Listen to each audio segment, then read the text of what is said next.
Hey, it's your girl MJ, and welcome to the Booty Call to Bride channel. I'm your girl Michelle Tillman, and today's episode is all about Married at First Sight. I believe this is episode number 10, and of course, y'all, I've worked on tons of reality shows. If you've been watching, you already know that.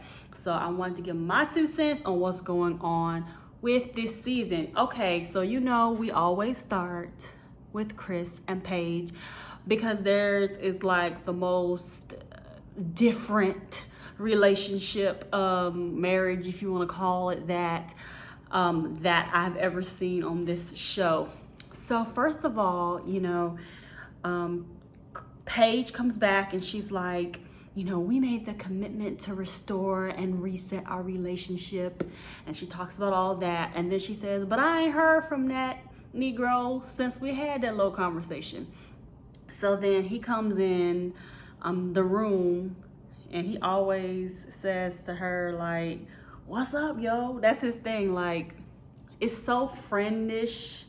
Like, even my husband was like, he's greeting her like she's one of his boys. And so to me, that says a lot of like how he thinks of her, how he says, what's up, yo? Maybe that's how he does with all his women. I don't know, but it just seems so man to manish. So he's like, what's up, yo? He comes in and they're gonna meet with Dr. Viviana, and I'll say Dr. V going forward. And so, they're waiting for Dr. V to come in, and he's sitting down with her, and then the door, there's a knock at the door, and he's like, this your place, go answer the door, basically, which is like, okay, so y'all are definitely not staying together. You're definitely not acting married. This is your place, meaning he's not even claiming it as a place that he resides in, which is so backwards if this is supposed to be a marriage. And so as soon as they're in the house, then he's also on his phone. Like, he's just straight up not giving his all, not giving all of his attention. And so one thing I like about Dr. V is she gives it to them straight. Y'all, she came up in there like, so, what happened to little pre-married Chris that we met? What happened to the guy that basically you showed all of the experts and all the producers? What happened to him? Because premarital Chris and the Chris I have come to know and hear all these stories about are 2 different people. So I said, yes, girl, call him out on his stuff, because clearly he had to be showing them something different. Because there is no way that this arrogant, narcissistic acting guy totally was that way and still got on the show. Like, I just can't see it. And so he blamed it on the baby again. Well, on the honeymoon, I found out about the baby, and it was like, bruh, you was acting up before you even found out about the baby. So I'm gonna need him to keep the baby out his mouth in regards to saying that's why things went wrong. So Paige tells Dr. V, I feel like I'm living a nightmare. And I want to say, well, Paige, sis, you, sis, have had several opportunities to leave. And Dr. Viviana brought it up and put it back on her, which I'm happy that she did. Call Paige out on her ish too. She was like, well, why stay? If you in a nightmare, wake up, sis. Wake up and go home. Like, you're not stuck. Ain't nobody, locking you up and chaining and handcuffing you to stay with this man. Like, why are you still here? And then she goes back to her famous line, well, I made a commitment before God. And I just, girl, y'all might not even been there. Are you sure he was invited to your wedding? I think y'all snuck around, God was over there talking to somebody else, and y'all went and had your wedding. I don't even know if God was paying attention to what you was doing, because it was some foolishness in the way you acting and your mindset. He might have just let you in your free will and went ahead and did it. So she really needs to get out of this whole God thing. It's something going on with her head that I can't explain, but it's not God. Just for those of you who wondering, what about this guy she talking about? Don't listen to her. She is not the person to follow if you want to learn about God. So Dr. V asks Chris, like, what do you want with Paige? And he says he doesn't know. He don't want to feel pressured into doing anything. And she also had asked Paige what she wants, and she just said stuff like a phone call. And then he was like, well, I don't want to feel like somebody telling me how many times I gotta call somebody. Like, what? She's just saying once a day, can you call me? One time a day asking someone to call you? Like, is that really asking too much? Then he said something about he wants to feel passionate about what he does, and she's basically telling him, you might not always feel strong and passionate about what you're doing, which I would hope you could feel that way about your marriage most of the time. But she's just giving him, you know, basically like, hey, you're married at first sight. You might not feel that all the time. Like, just give it some time. And then whenever they were like, well, what are you willing to do? Then he started saying he want to meet up and he don't want to do the phone calls and the FaceTime. He want to be face to face. And I'm like, okay, no, you want to be face to booty. That's what it is. You just want to hope you can get some while you're at it. You don't want to do these phone calls. Like, you want to come sweet by at night for Bible study. Okay, so let's go to that. He was like, yeah, let me bring some food over after 8 o'clock and can you lead Bible study? And then when he gets there, Paige is like, well, I was looking forward to you, like, you know, watering me with the word or whatever she said. I can't remember. And I'm like, did they edit that wrong? Because he clearly said he wanted her to lead Bible study, which still is like kind of like out of order. But anyways, so they had their Bible study and Paige was taking notes like he was TD Jakes, and she wanted to make sure she didn't miss any good stuff that he said. And so I was just kind of like, yo, this is so backwards. This is so crazy, like how they are trying to really reset all the mess. It's just still so much mess. And so another thing, Chris asked her, Paige asked Chris to pray over the fried chicken he brought, and he was like, no, you pray. And then when she started praying, he closed his eyes like a 2-year-old, like looking up. Like, I'm just like, bruh, you said you saved and you a man of God, but you acting all crazy when she trying to say a little prayer. I don't know. She brought up Isaiah 55:8. His ways are not our ways. His thoughts are higher than our thoughts. You can look it up yourself. But I just kind of thought it was one good thing she said, that they should be friends with God first. I do think that includes asking God for wisdom and common sense. And maybe if she asked God for some wisdom and common sense, then they could get through this marriage and possibly split up sooner. I'm not going to say work it out. I usually wouldn't say anything like that. But with Chris and his toxic ways, I just spare yourself, sis. Paige, run. Spare yourself. Spare Chris. Spare all of us. We just want to see you say no and be done with it and move on. So next, can't leave out this. He told her this long story about Mercedes and said, Mercedes, who was the ex-fiance, yeah, she had this traumatic story where she couldn't drive and she been scared to drive for 6 years, and she been doing ride share. She been tired of taking the Ubers, so I had to go get her a car, a brand new Benz, by the way. Like, he had to throw the whole brand new and the fact that it was a Benz in there. We're like, well, from what I heard, your Subway stores ain't doing that good to be buying no Benzes, but okay, maybe you're getting a check from somewhere else, I don't know. But you just wanted to make sure that we thought you had Benz money, brand new Benz money. Is it like that? For real? Okay. We'll see. Have y'all followed her on IG? Do you see any Benz she's driving? I want to see receipts and proof for that. Okay, so let's go to the next one. I'm gonna just skip over to Ryan and Clara because y'all, I said this, I don't know if I said it on video or if I said it in a Facebook group that I'm in, but Ryan and Clara, so they're having a conversation and basically she's throwing all these hints about sex and how they're not having it, and they had to ask little questions back and forth with each other, and she just like, sex? Oh yeah, let's just have it.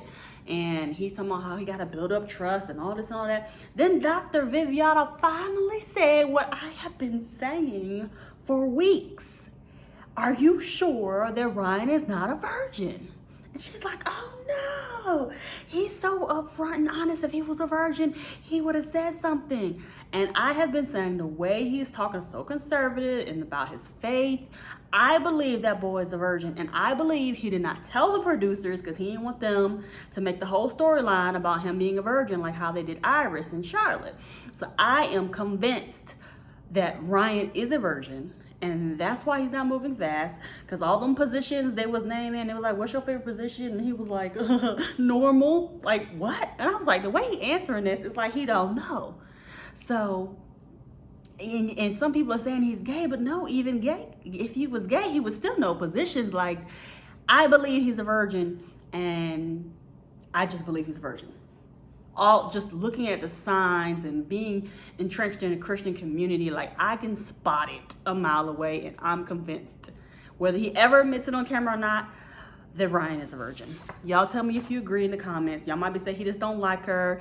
We said he wanted a quiet, submissive white woman. Maybe, but I do believe he is a virgin as far as intercourse, because according to her, they're doing everything else. And that's something virgins do. They be doing everything else, but then they don't want to have sex, and they think, oh, okay, well, at least I'm still a virgin in that aspect. So the other thing that was very shocking about Clara is because she was saying sex has never meant anything to her in the past, and she's scared that she won't live up to what Ryan wants sex to mean. She's like, whoa, you've been in long-term relationships and it never meant anything. Like, I was having a hard time understanding, what did that even mean? Like, what do you mean it never meant anything? Like, what did you expect to feel or to happen to say that it meant something? I think maybe she's confused on what it's supposed to feel like, because she was picking on Ryan about the butterflies and unicorns, but maybe, I don't know what her expectation was. Can y'all probably explain that to me? Because I don't know what that even means. Like, what do you mean? Like, I was just so confused. So, like, I just felt like, unfortunately, she sounded like someone who has been around, and there's nothing wrong with being around. Look at the title of this channel, but my whole thing is this, like, to say it never meant anything, even if you weren't in a serious relationship, still just was confusing to me. So Eric and Virginia, they started talking about their passwords on national television. I was just like, okay, you better hope the hackers ain't watching, because they're gonna be like, your name password is what? Rocky? Your birthday is 269. Let's see, Rocky 269 Rocky. Like, they about to try to hack all y'all stuff. So I hope that wasn't really what your passwords were, and I hope that they changed them. But I wish production probably would have never put that even in there in the first place. But okay, they talk about sharing passwords and bank accounts and all that stuff. I think all those things are important when you're in marriage, so hopefully they will figure that out, figure out what they want to do. They did talk to Dr. V, and she kind of like challenged each of them to, well, mainly Eric, to be able to, not Eric, well, kind of, she just challenged both of them on their political views. And I guess it was kind of more like about, I don't know exactly what it was about, because they kind of like beat around the bush, and maybe they didn't want to be controversial and say those actual words of things that bothered each other, and maybe they didn't want to go there on this episode. I get it, because you don't want to start a big political debate, but whatever it is, he just seems so, and if she doesn't want to do this, then that's it. And like, well, and if she doesn't want to have kids, then it's over. Like, I just hate, he keeps saying, then it's over. Like, that's his favorite line. If she don't want to do this, it's over. She want to get rid of her male friends, it's over. She want to text her old boyfriends, it's over. She want to like their pictures on Instagram, it's over. Like, that's his favorite line, it's over. So I'm just like, bro, you just really have, you know, it's over locked in your head. And one thing that they did finally have a breakthrough at the end, when they were talking about why is she 50-50 with kids, she mentioned this, I believe, like in a confessional, but maybe not directly to Eric, and said, well, you know, I saw the struggle, the child support, and the visitation arguments between my parents even after the divorce was over.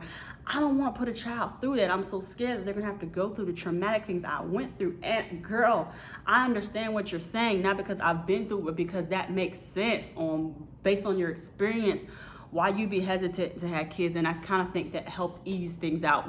So then she tried to be like, you know, keep the spark in their relationship, and she came and made a little fruit tray trying to be like Vincent had did for Brianna, but she had like graham crackers, and she had Skittles and M&Ms, 2 strawberries, some jelly beans, and put it on a plate. I was like, girl, this is like your 4th grade project. And he was like, oh, this is so pretty, but he ain't eat none of it. He was looking like, what is this mess? Okay, you tried. You tried. But, you know, she also was talking about how she hopes that he doesn't lose interest in her over time, which I don't think that'll be an issue. I think that's something in her self-esteem that she's got to work through and understand that there's ebbs and flows in marriage. You're not going to always be lovey-dovey, and that's okay. But you do have to work for marriage, things to work to keep things fresh. I don't think it comes all the way natural the way some people would hope it does. You have to work at it. So hopefully she understands that. Brianna and Vincent. Vincent said he's glad that Brianna was playful, but then Dr. V was like, but she was trying to be playful, saying that so Vinny, and then she tried to take you salsa dancing and you was, you know, acting like you didn't like the playfulness. And then he tried to say, you know, I ain't soft. You know, I ain't soft. I don't know to be, I ain't sensitive, but I'm just saying, like, no, Vincent, go ahead and take it. You are a little sensitive, but Dr. V hit the nail on the head when she said, you're sensitive when it comes to you're trying to impress your wife and things don't maybe go how favorably that you want it to go, and you might not look how you want to look to your wife, and so then you get embarrassed and then you get upset and you're sensitive. I don't care. She didn't say that, but I'm saying, yes, Vincent, you are sensitive, and she does have to watch how she talks to you in a sense, but you have to be open and tell her what bothers you, like Dr. V said. I love the game that they played together with the whipped cream and the setup with the fruit and stuff. That was what Virginia was trying to do, but all she had was Cheetos, but they did it right and they had a great time. So let's see who's next. Jacob and Hayley. I was just, they just got so much. Okay, so Jacob and Hayley had a little questions about improving their sex life, but of course they're not having sex anymore. And Hayley, like Paige, I think she's a little dysfunctional as well. I think everybody has a little dysfunction in them, but maybe others play out more. And she said that she thought she needed to have sex because that's what she was supposed to do. She's married, and she was also probably drunk. And so she kept going back to when she came down the aisle. She wasn't fully attractive, but she wasn't totally disgusted with him. So she thought, you know, I could work through this. We're going to work on it based on his personality. And she wanted someone to match her life socially, which he does not. But he was so open to changes, like changing his clothes and all the 80s stuff. But she just feels like they don't match socially. And I agree. And y'all told me last week that he's not hillbilly. He's not white trash. He's just not the same social, not status, but I don't know, social category as her. So I don't think that they're gonna work out. I don't think there's any chance for them at all. I just think they're just too different as far as the type of lifestyles they live, and it's just not gonna work. And but one thing I do love, okay, about Dr. V, she called Hayley out and said, do you remember when you did your questionnaire to be on the show? She was like, page 652, line 7 says, do you realize that you pick men apart to pieces and then later you go back and say, I'm gonna give the next guy another shot? I said, you better pull out the questionnaire. I don't think I've ever seen them do that. Well, you said, so basically she's trying to say, you said this, we gave you this, and you said you wasn't gonna pick the next guy apart, but you're doing it again, and now your relationship is not working out. Sis, we did our part. Are you doing your part? And that's the type of thing someone does need to challenge you in that area, because I do think she just genuinely isn't ready for marriage.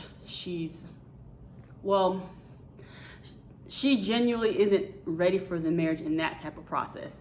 I think she needs to be really attracted to someone, and they need to fit her lifestyle socially, and then she'd be willing to work. But she's not willing to work with the 80s guy who she has to pick out clothes for. And yeah, that's it. I think that's all I have for today. Thank you guys so much for watching, and I will see you next week. Bye.